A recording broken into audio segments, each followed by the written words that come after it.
Sentire Media. Hello everyone, and welcome to A History of Italy.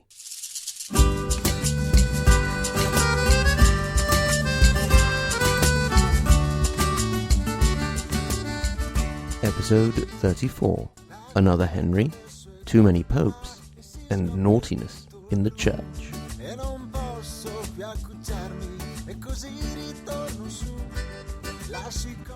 Here we are back on track after a little bit of a pause, and hopefully we'll be able to stay on track for a while now. In the last episode, we headed down south to see how the Normans came along, put down roots, and spread like wildfire, increasing their holdings rapidly and becoming a major force to be reckoned with in the area. Up north, we last left Holy Roman Emperor Conrad II after his failed attempt at recapturing Bishop Aribert of Milan by besieging the city. The emperor had given up and headed back to Germany with wounded pride, but not seriously affected on a political level. He has seen to the succession issue quite some time before, when in 1027 he had raised his son Henry to the throne, hoping to guarantee a smooth succession.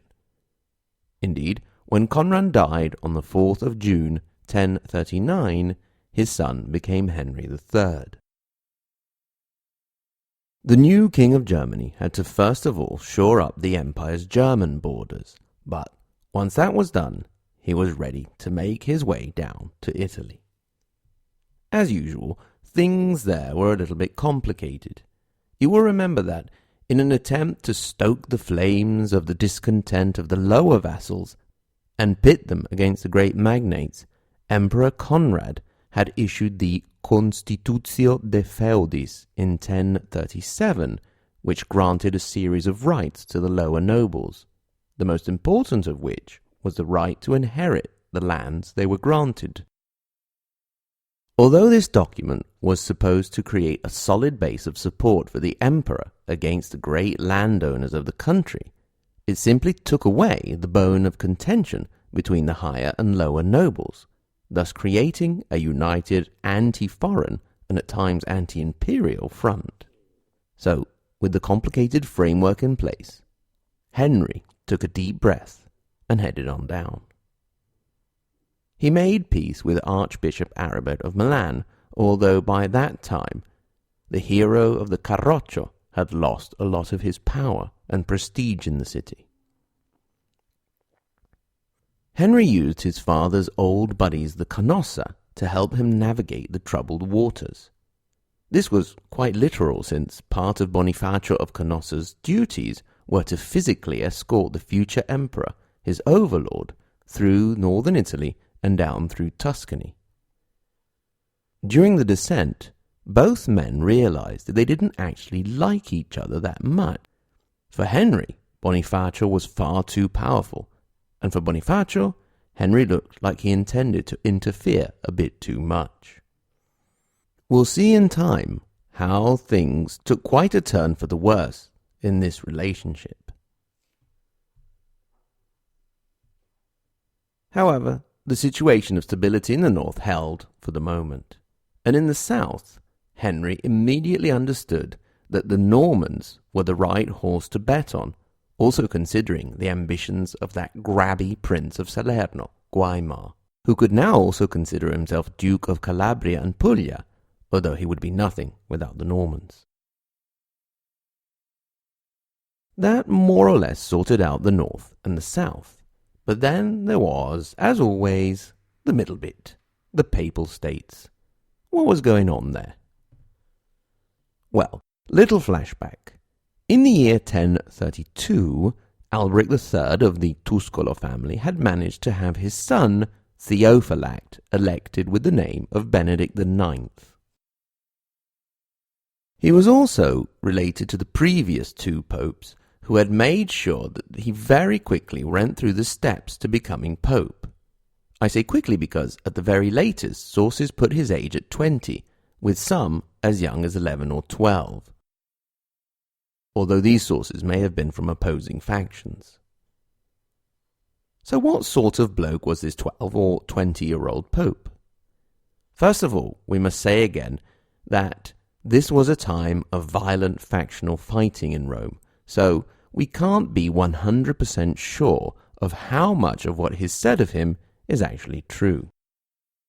Having said this, the anti-papal historian Ferdinand Gregorovius wrote about Benedict that it seemed as if a demon from hell, in the disguise of a priest, occupied the chair of Peter, and profaned the sacred mysteries of religion by his insolent courses.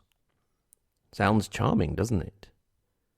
Pope Victor III, in his third book of Dialogues, made reference to Benedict's rapes, murders, and other unspeakable acts of violence and sodomy. His life as a pope was so vile, so foul, so execrable, that I shudder to think of it. This is all rather ironic when you think that the name Benedict means blessed. Whatever the case may have been, in September of 1044, the Romans had had enough, and the opposing Crescenzi family were able to get the upper hand and had one of their men put on the papal throne, with the name of Sylvester III. For those of you who are a little bit disappointed that he wasn't called John as a pope, you may find consolation in the fact that his real name actually was John. He was the Bishop of Sabina. Sylvester didn't last long at all, because the Tuscolo took up arms and managed to put young Benedict IX back on the throne. Things weren't over yet, though. You can always count on popes in this period for some entertainment.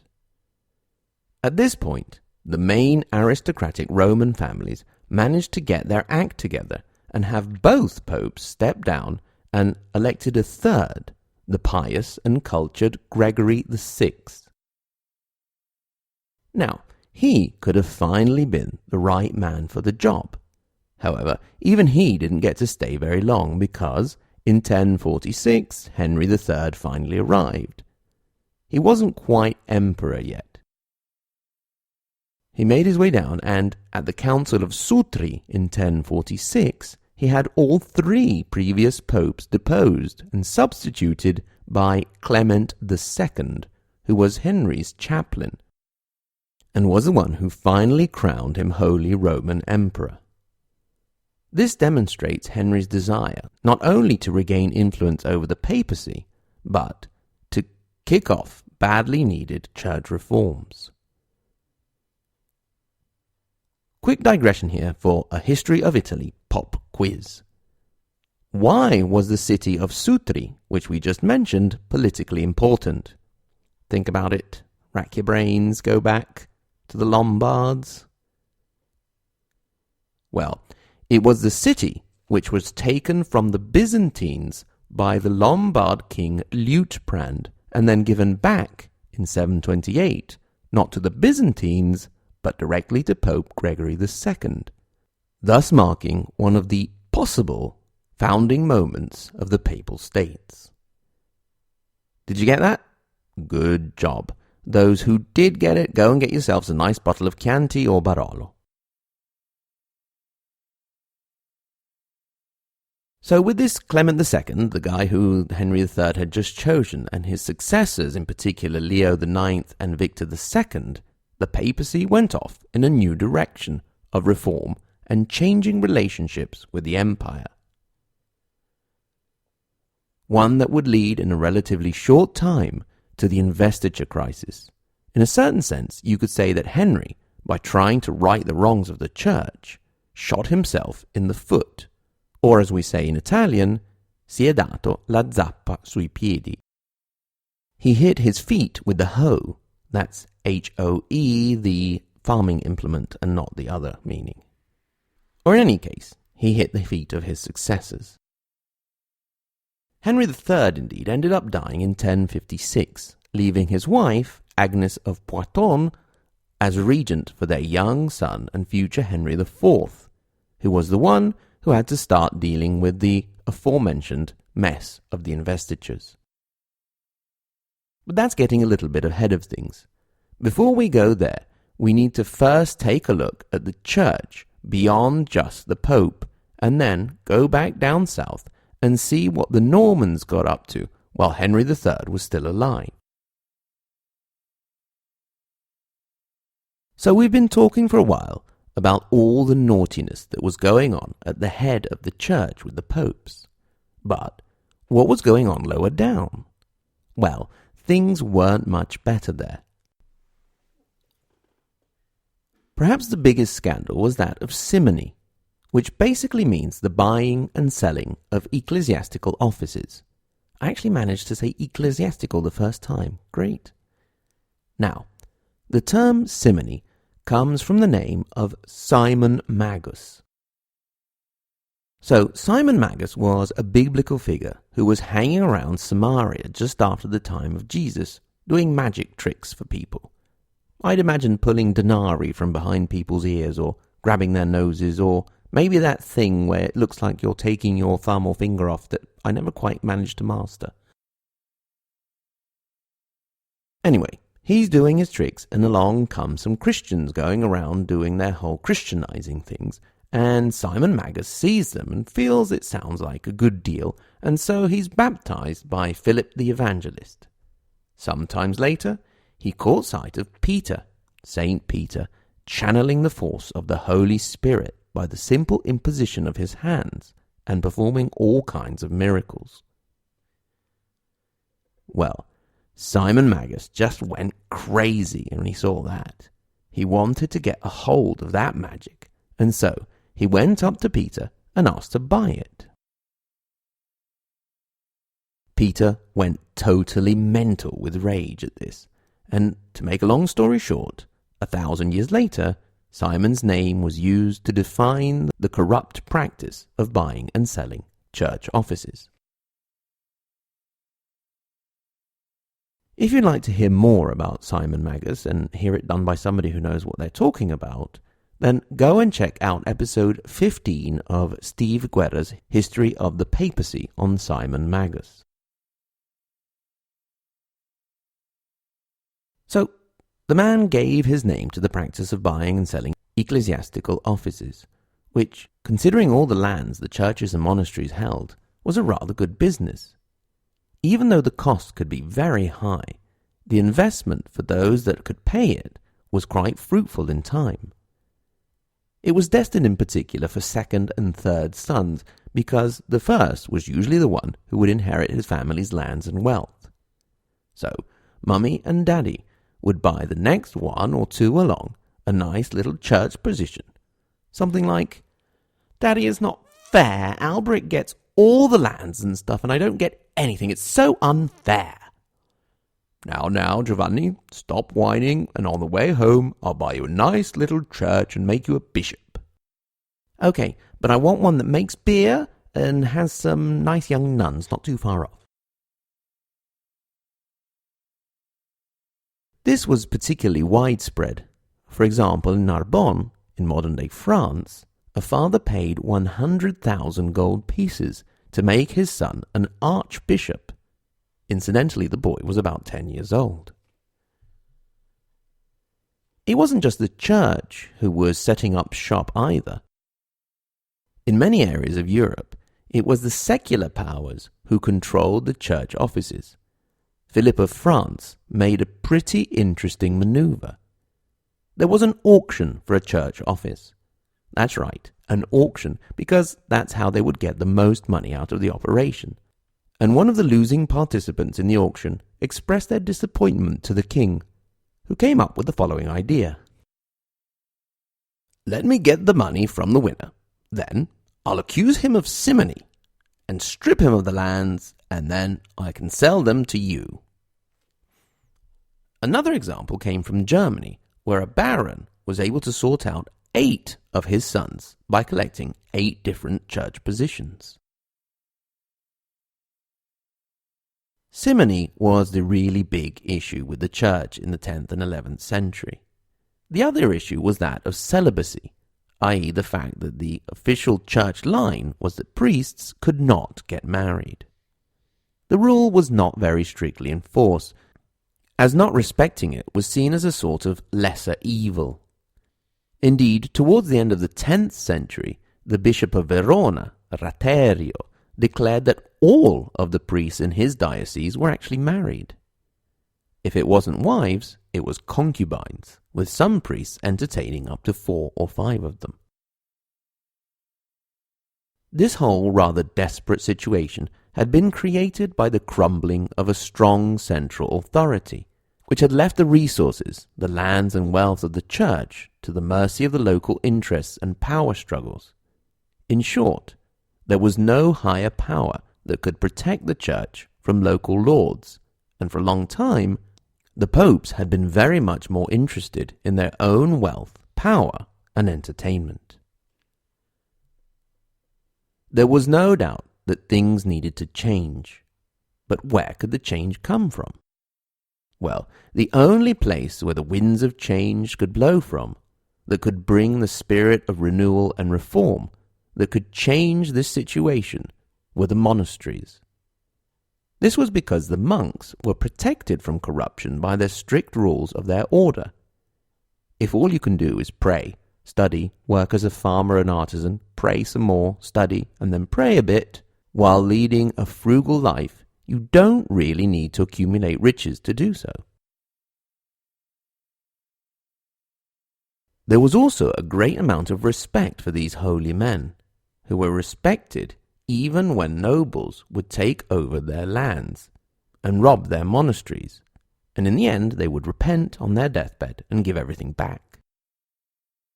This sense of respect was very widespread in an era of high literacy and lack of culture. The people would turn to the church for the important moments in their lives, the good and the bad. If there was a famine, you would donate to the monastery for God to intercede. If there was a pestilence, you would have a religious procession, and so on.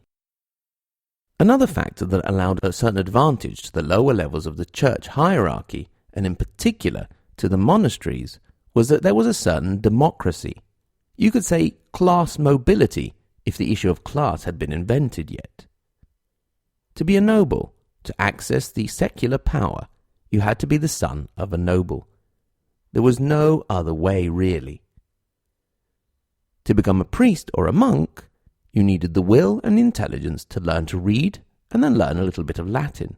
From there, you could rise quite high and quite quickly. We will soon have the chance to speak quite a bit about Gregory VII, who was a farmer's son.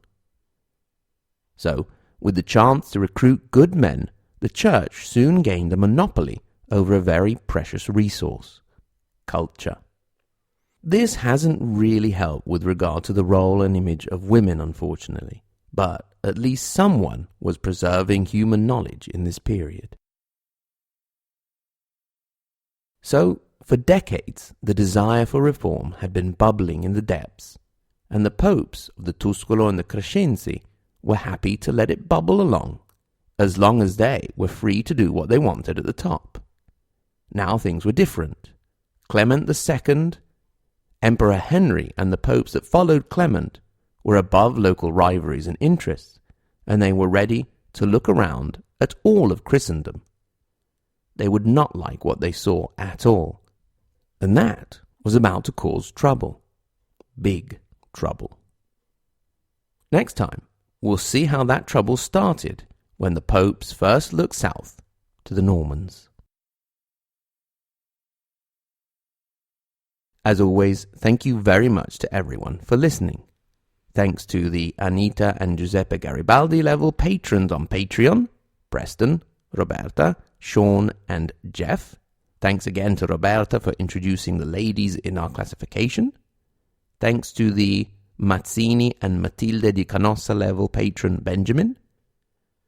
Thanks to the Galileo and Margherita Hack level Chris, Stephen, Vincent, Jay, and Shelby. And thanks very much to our Dante and Maria Montessori level Sen. Also, welcome to our new patron Caitlin A., who has a lovely name and also a lovely surname. Thanks, Caitlin, for coming on board. You can get in touch via email, hello@ahistoryofitaly.com. On the same URL, ahistoryofitaly.com, you can click through to our Facebook and Twitter accounts, and you can consult timelines and maps to help navigate the complicated history of our country. Until next time, thanks again very much, and arrivederci.